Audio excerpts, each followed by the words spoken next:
If someone handed you $1,000 right now and said, invest it or lose it, what would you actually do with it? Most Aussies I ask either say put it in savings or just freeze up. Today, I'm breaking down exactly how I'd invest $1,000 in Australia in 2026, step by step, no fluff. And look, I'm not talking about getting rich overnight.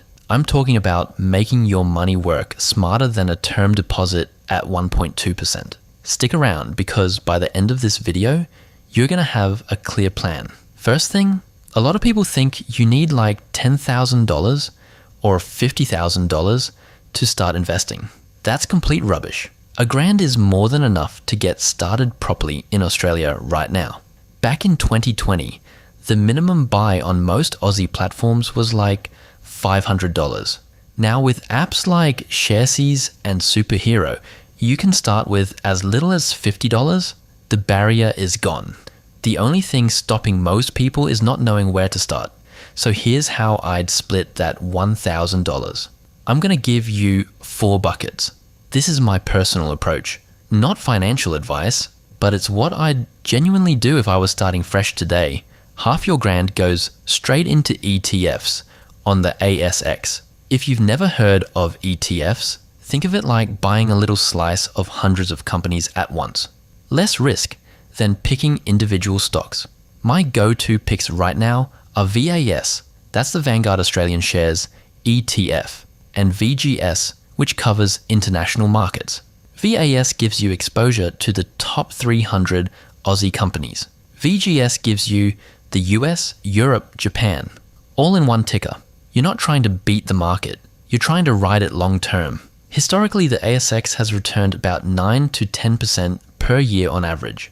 That absolutely smashes a savings account. $200 stays liquid, meaning you can access it fast. This is your emergency buffer within your investment pot.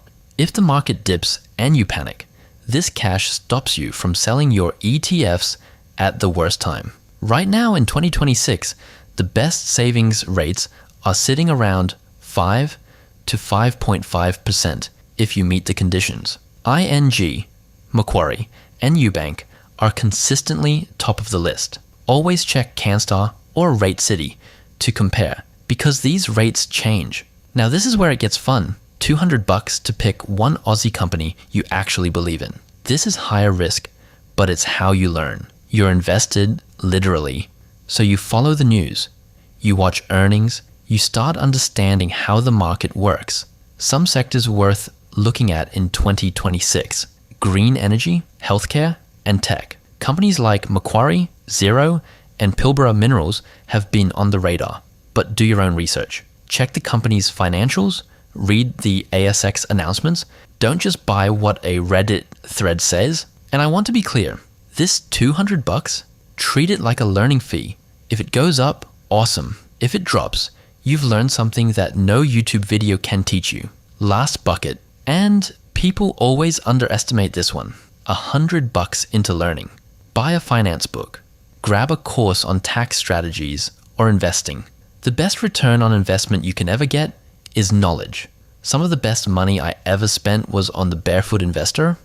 Scott Pape's stuff is super practical for Aussies. Or look into the Australian Tax Office website. Seriously, understanding what you can claim as a deduction alone can save you hundreds per year. Quick one.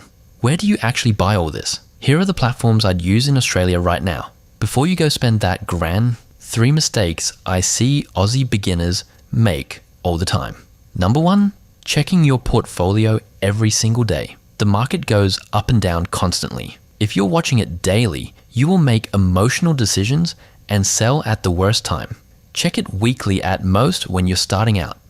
Number 2, putting everything in one stock. Even if you're super confident about a company, don't put your whole $1,000 there. Diversify. That's literally why ETFs exist. Number 3, forgetting about tax. In Australia, any profit you make from selling shares is subject to capital gains tax.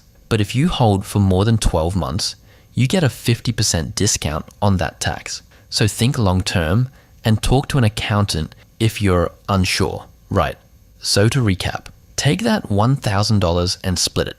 $500 into ASX ETFs, like VAS and VGS, 200 into a high interest savings account, 200 into one Aussie stock you believe in, and 100 into learning more about money. Simple, practical, and it'll put you miles ahead of most Aussies your age.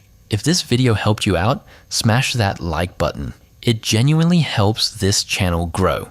And if you want to see next week's video on the best savings accounts in Australia right now, make sure you're subscribed and hit the bell so you don't miss it. Drop a comment below. Tell me what you'd actually invest your first grand in. I read every single one. Catch you in the next one. Cheers.